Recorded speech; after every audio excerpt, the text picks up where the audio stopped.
Good afternoon students.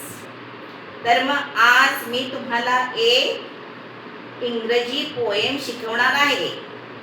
त्या पोएमचं नाव आहे the कुकू. आता कुकू म्हणजे किती लोकांना माहित आहे? तुला माहित आहे? नाही ना? मग तुला माहित आहे का रे? नाही ना? मी सांगते.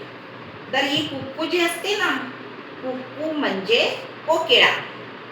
आता आपण बघूया याच्याबद्दल या कवितेमध्ये काय सांगितले ते. The cuckoo is a Dove size bird who differs from the rest. कुकू म्हणजे हा कबुतरासारखा दिसणारा पक्षी आहे, पण तो इतर पक्ष्यांपेक्षा वेगळा आहे. The mother cuckoo is lays her eggs in someone else nest. ही मादी कोकिळ असते ना, ती तिची अंडी दुसऱ्याच्या घरट्यात जाऊन घालते, कारण ती खूप आहे ना आळशी असते. कुकू cries mother from next the tree, कुकू कुकू, आणि झाडावर बसून कू कू कू असं गोड बोलत असते.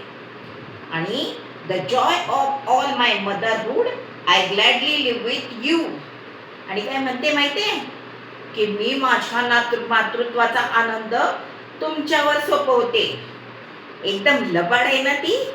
काय राम्या, तुझ्यासारखी लबाड आहे की नाही ती? अरे किती दंगा करताय रे, जरा शांत बसा की. ऐका, मी याच्यानंतर प्रश्न विचारणार आहे, प्रत्येकानं त्यावर उत्तर दिली पाहिजे. कळलं? मग इकडे लक्ष द्या. The cuckoo is a wicked bird, her work she lives for others. Cuckoo हा आहे ना एक लबाड पक्षी आहे, आणि तो आपली कामं सगळी इतर पक्ष्यांकडून करून घेतो. Her baby chick now share it next with the step sisters and brothers. त्याची जी पिल्लं असतात ना कोकिळाची, ती त्याच्या सावत्र बहीण भावंडांबरोबर त्या घरट्यात राहत असतात.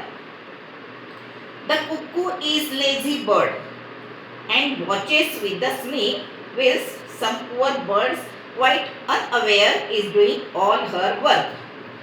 कोकिळा हा ना एक नंबर आळशी पक्षी आहे. अरे तुला किती वेळा सांगितलं, नेमका तुझ्यासारखाच आळशी आहे बघ हा. कोकिळा हा अगदी आळशी पक्षी आहे, आणि तो इतर गरीब पक्ष्यांकडे बघून आहे ना तो हसत असतो आणि झाडावर बसून कू कू, मी कसं माझ्या मातृत्वाचं सगळं संधीत आनंद तुम्हाला देते असं करून असं स्मित हास्य हसत असतो, आणि झाडावर बसून कू कू कू असा गोड बोलत असतो.